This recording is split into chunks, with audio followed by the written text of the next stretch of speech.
Laurentine et Jackie sont sœurs. Toutes deux sont mères de 4 enfants. La nuit de vendredi à samedi dernier, elles se trouvaient avec leurs 8 enfants dans l'immeuble R+2 qui s'est effondré au quartier Saint-James à Bonamoussadi. À 23h, j'étais en train de me laver. L'esprit m'a dit de prier. Il dit que j'attends d'abord quand je vais aller dans la chambre, je vais prier. Et j'ai fini de me laver, je pars dans la chambre. Je vais prier, j'entends seulement le bruit commencer. Le truc commence à tomber, rip au sol. Et les gens commencent à crier, sortez ici, sortez, sortez, la maison là en train de tomber. Je sors là, la maison était déjà tombée sur l'escalier, là où je passe, il n'y a pas le moyen. Je retourne encore, je réveille les enfants, je les jette par la fenêtre. Le père de l'enfant jette aussi, et je jette aussi, même le bébé, je jette. Dieu a fait grâce que rien ne les est arrivé. Moi aussi, à 23 ans, là, je ne dormais pas d'abord. Je comprends seulement que le bruit, et ça a commencé pour faire tomber, ça n'a pas fait un signe. Ça a venu seulement brusquement comme ça.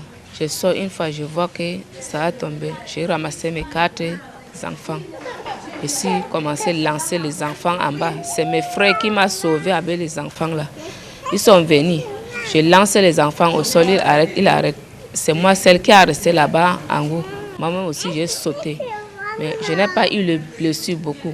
J'ai eu seulement le blessure ici sous mes pieds. Ici, là. Au total, 8 personnes ont perdu la vie sous les décombres. J'ai perdu ma soeur et avec 2 enfants et son mari. Depuis ce drame, les 2 femmes, leurs conjoints et leurs 8 enfants dorment à la Belle Étoile, sans solution de relogement. On dort comme ça dehors.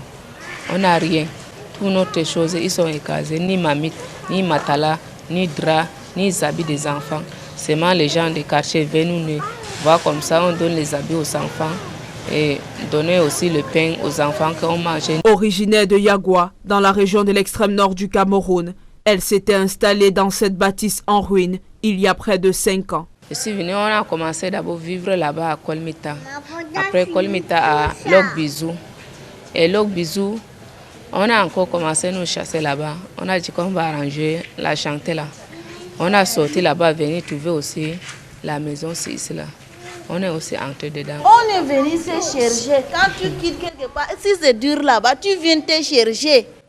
Parce que la vie, ce n'est pas seulement sur place. Là où tu vois que ici là, je peux m'en sortir. Tu vas quitter, tu vas venir te chercher, il n'y a rien. Pourtant, cet immeuble avait déjà été identifié comme dangereux et placé sous scellé par les agents de la mairie de Douala 5e.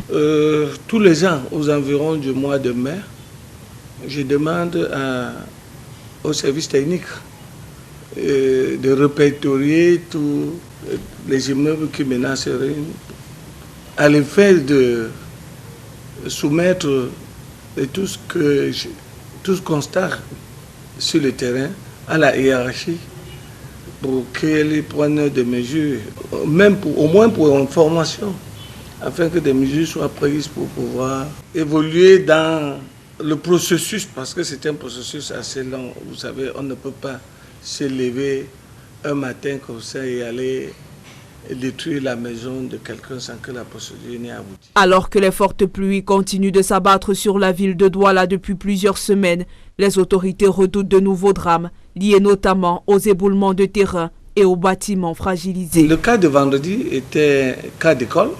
D'ailleurs, j'ai instruit les services techniques d'identifier le recensement dès ce matin.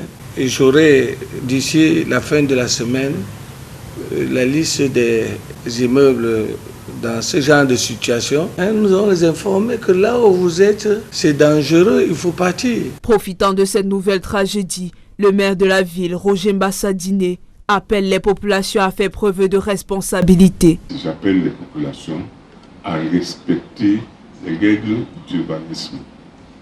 Je les appelle à respecter les mesures préventives qui sont prises par la ville.